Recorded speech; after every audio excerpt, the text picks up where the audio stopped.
Y a partir de hoy se establecen nuevas paradas obligatorias para los buses que circulen sobre la avenida Madame Lynch.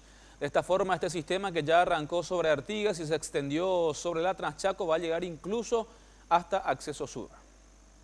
La vigencia de esta obligatoriedad para los conductores de buses en no detenerse en lugares no autorizados por el Ministerio de Obras Públicas y Comunicaciones es a partir de hoy lunes. Los propios usuarios dicen que es la única manera de ser civilizados. Está bien, así únicamente la gente va a cumplir y va a llevar en reglamento lo que se exige. Más a idea. Todo, quedan por todos los colectivos entran acá. Hoy que iba a putar, hoy que no putar yo llevé los míos y que donde vamos. Por lo menos respeta mi México entonces. Respetar porque no respeta yo voy a tu güey. Ahora me bajé de una, ahora me voy a subir en otra. ¿Y qué tal con el tema de las paradas obligatorias? Y está bien. Ahora, por ejemplo, he visto que allá no le paró un señor, en donde no era parada. ¿Está bien entonces? Sí, está bien.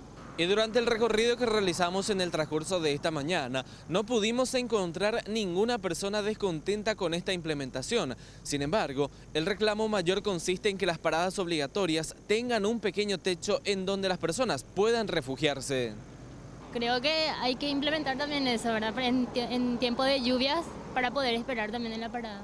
Es una pena, porque cuando llueve es un poquito complicado estar en el sitio donde exigen para la parada. En otros tiempos hace calor también, hay que refugiarse, ¿hace falta entonces? Sí, exactamente. Falta uno en cada, donde en realidad exigen, ¿verdad? La verdad que sí tendría que tener, ¿verdad? Porque, vamos a decir cuando hay lluvia, mucha lluvia, aunque sea eso ataja un poco, ¿entendés? Podemos refugiarnos por como se dice, ¿verdad? Pero tendría que tener un techo. Otra falencia que pudimos constatar durante el recorrido es la falta de algún funcionario que orienten a los usuarios del transporte público, tal y como anunciaba el Ministerio de Obras Públicas y Comunicaciones. De esta manera, Madame Lynch se convierte en la segunda vía donde se aplica el plan de adecuación de las paradas obligatorias y próximamente se implementará sobre el trayecto de Mariscal López.